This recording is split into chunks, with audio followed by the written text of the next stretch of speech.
mabuhay. So ito yung arrival ng Terminal 3. Dito tayo dun.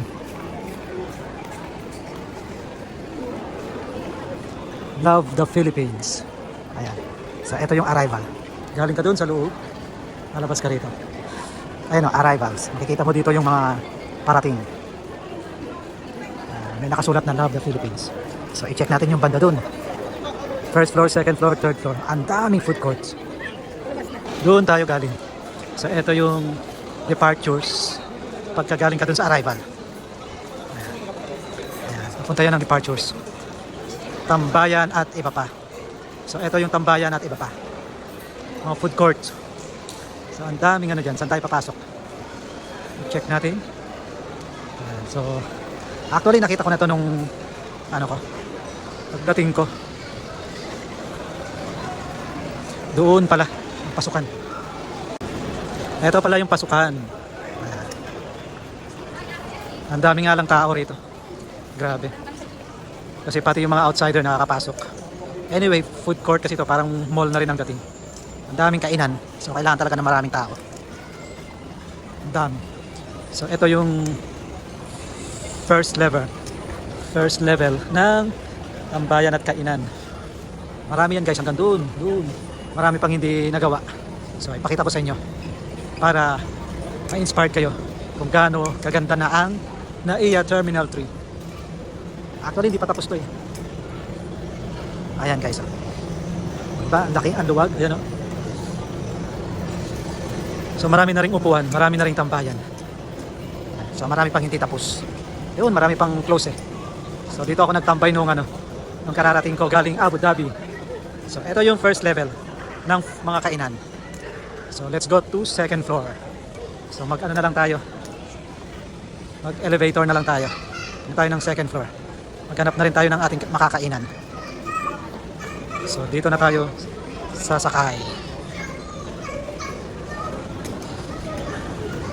So ito yung second floor, Meza Food Court.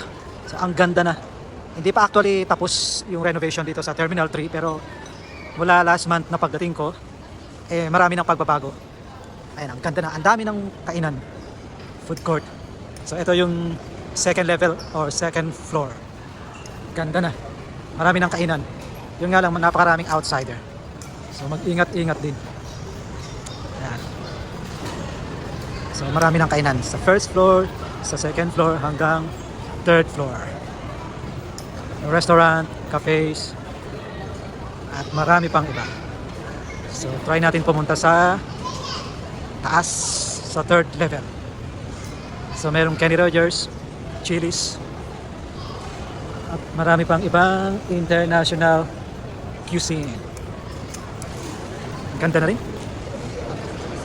So ito yung level 3. Ito pala yung level 3.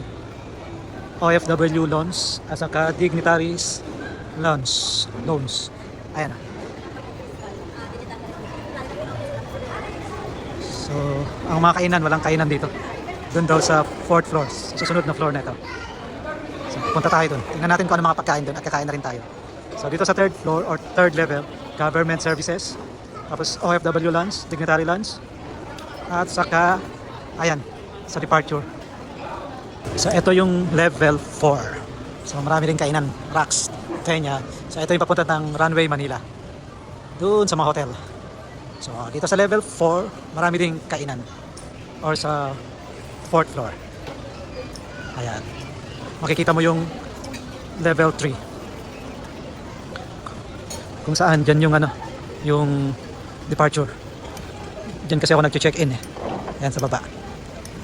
City Pacific, Etihad, maluwang banda dyan. So dito sa taas, kainan. So marami pa ring sarado. Pero doon sa kabila, doon ako dati kumain ng Jollibee, may Adidas, mga ganun. So let's see. Ayun, may McDonald's din ako nakikita. Tcha! So marami pa.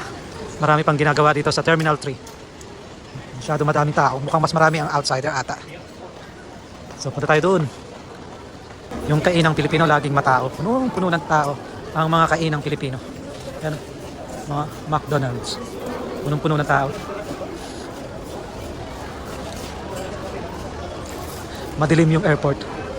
Hindi tulad sa Abu Dhabi na sobrang liwanag. Ganito din naman to nung hindi pa nire-renovate. Marami talagang ilaw na hindi magana. I mean, madilim talaga. Ganito siya. Oh.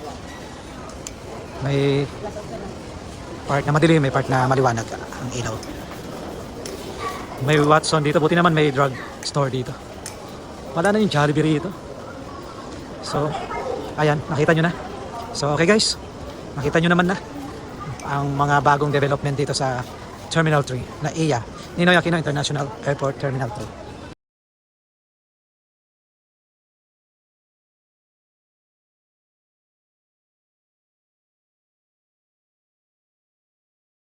Antayin natin itong mag-open. OFW Transit Lounge. Pag nag-open yun, so malaking ginhawa rin para sa mga connecting flights na mahaba ang oras. So dito naman yung OFW Lounge. Ayan. So dun sa kabila yung OFW Transit Lounge.